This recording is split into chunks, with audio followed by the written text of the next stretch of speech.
Lors des précédentes veillées, nos prières et méditations avaient pour thème l'annonce faite à Joseph, la naissance de Jésus et sa présentation au temple. Seuls Luc et Matthieu, parmi les évangélistes, nous relatent l'attente, la naissance et l'enfance de Jésus. Ce soir, avec saint Matthieu, nous évoquerons la fuite en Égypte. Une fois encore, joie et douleur sont mêlées dans le cœur de saint Joseph. La joie de protéger Jésus et Marie et la souffrance d'avoir à faire face au dénuement en Égypte. Petite précision avant d'aller plus loin.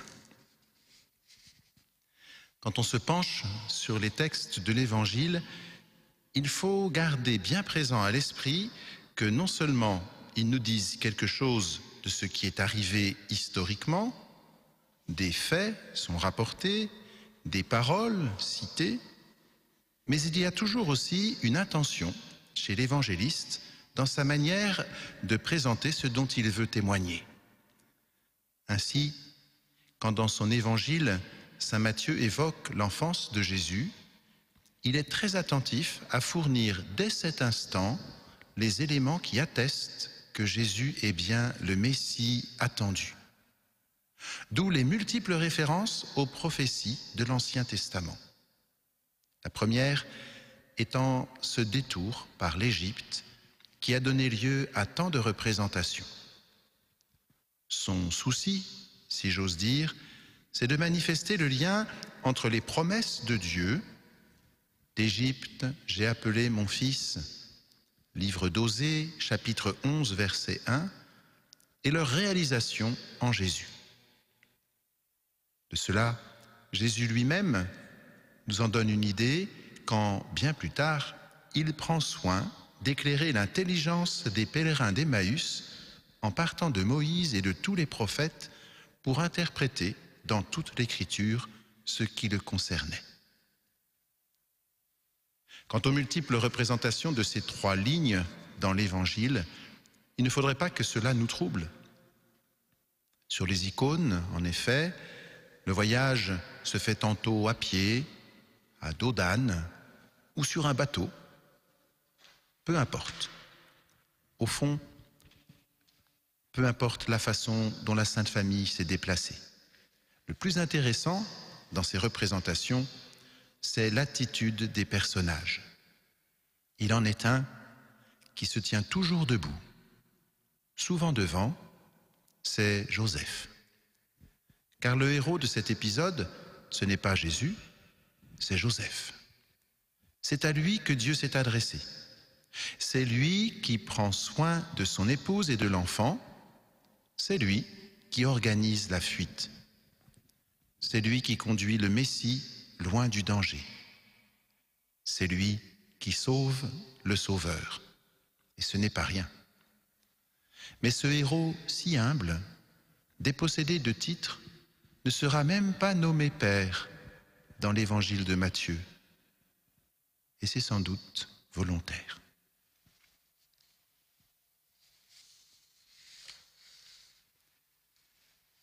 Cette veillée de prière se situe quelques jours avant la journée mondiale de prière pour les vocations.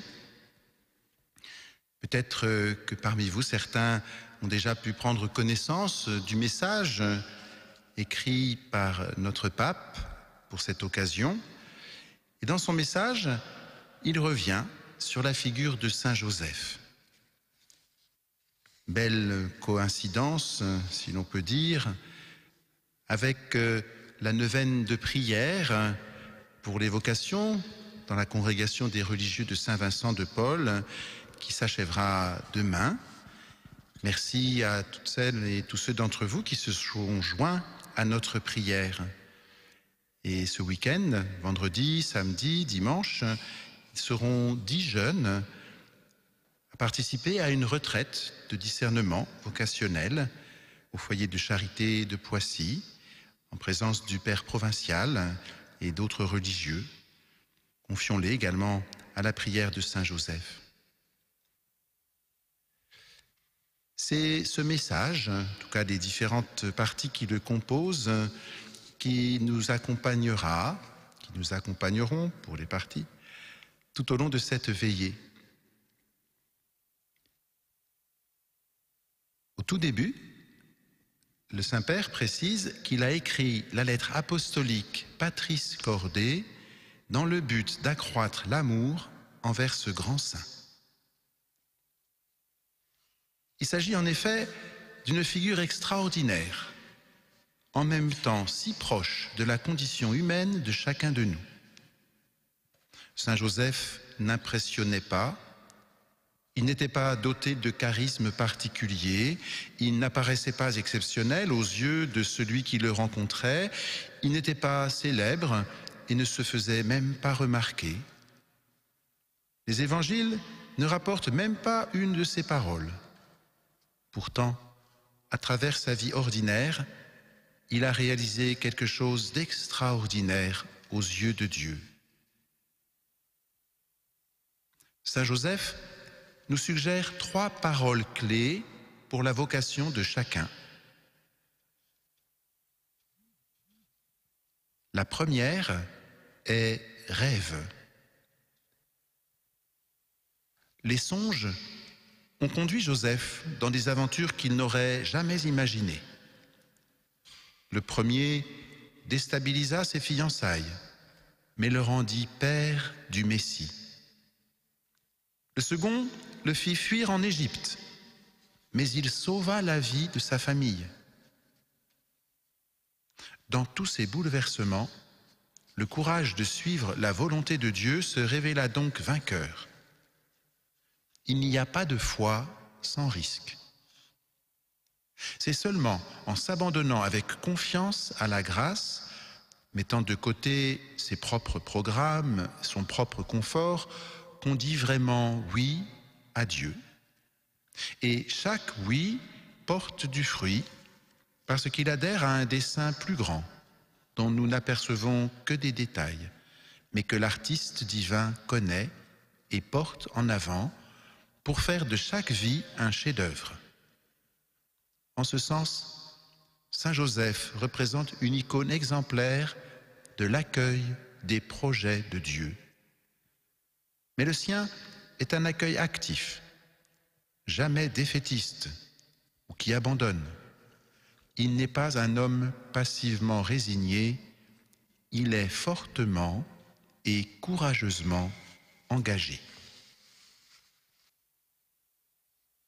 Je poursuis la lecture du message du pape François pour cette journée mondiale des vocations qui aura lieu dimanche prochain. Une seconde parole marque l'itinéraire de Saint Joseph et de la vocation.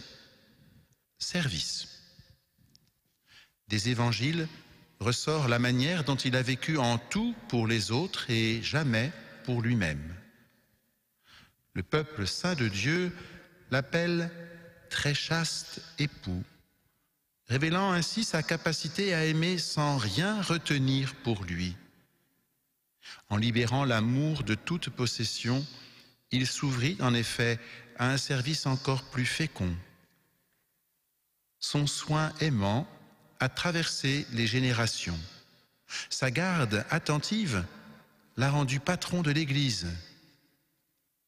Il est aussi le patron de la bonne mort, lui qui a su incarner le sens oblatif de la vie. Son service et ses sacrifices ont été possibles, mais seulement parce qu'ils étaient soutenus par un amour plus grand. Le service, expression concrète du don de soi, ne fut pas seulement pour Saint Joseph un idéal élevé, mais il devint une règle de vie quotidienne. Il s'employa à trouver et à aménager un logement où faire naître Jésus.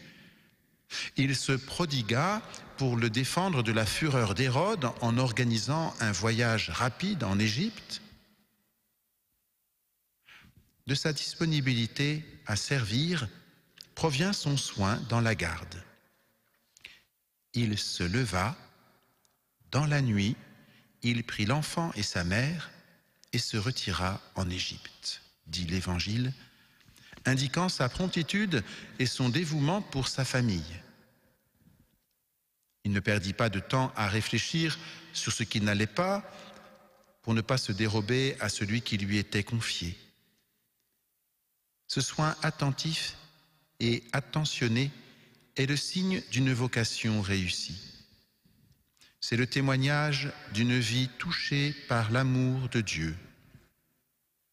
Quel bel exemple de vie chrétienne nous offrons lorsque nous ne poursuivons pas obstinément nos ambitions et que nous ne nous laissons pas paralyser par nos nostalgies, mais que nous prenons soin de ce que le Seigneur, à travers l'Église, nous confie.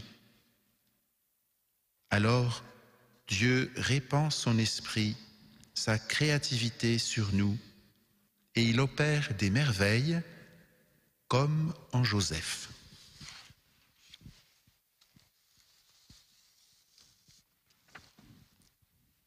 En plus de l'appel de Dieu qui réalise nos plus grands rêves et de notre réponse qui se réalise dans le service disponible et dans le soin attentif, il y a un troisième aspect qui traverse la vie de Saint Joseph et la vocation chrétienne en rythmant le quotidien, la fidélité. Joseph est l'homme juste qui, dans le silence actif de chaque jour, persévère dans l'adhésion à Dieu et à ses plans. Dans un moment particulièrement difficile, il se met à considérer toutes les choses. Il médite, pondère, ne se laisse pas dominer par la hâte, ne cède pas à la tentation de prendre des décisions hâtives, ne suit pas l'instinct et ne vit pas dans l'immédiat. Il cultive tout dans la patience. Il sait que l'existence ne s'édifie que sur une adhésion continue au grand choix.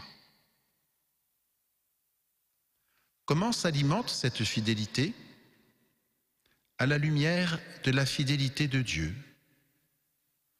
Les premières paroles que saint Joseph s'est entendu adresser en songe furent l'invitation à ne pas avoir peur, parce que Dieu est fidèle à ses promesses.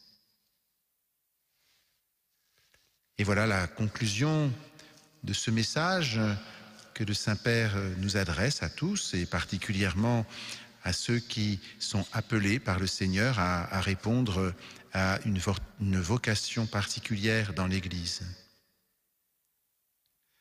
La fidélité, c'est le secret de la joie. Dans la maison de Nazareth, dite une hymne liturgique, il y avait une joie limpide. C'était la joie quotidienne et transparente de la simplicité, la joie qu'éprouve celui qui garde ce qui compte, la proximité fidèle à Dieu et au prochain. Comme il serait beau si la même atmosphère simple et radieuse, sobre et pleine d'espérance, imprégnait nos séminaires, nos instituts religieux, nos maisons paroissiales.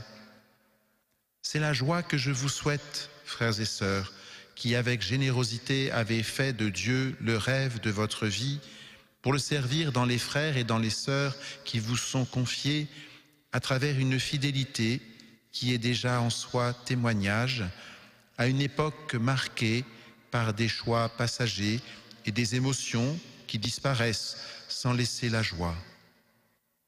Que Saint Joseph, gardien des vocations, vous accompagne avec un cœur de père.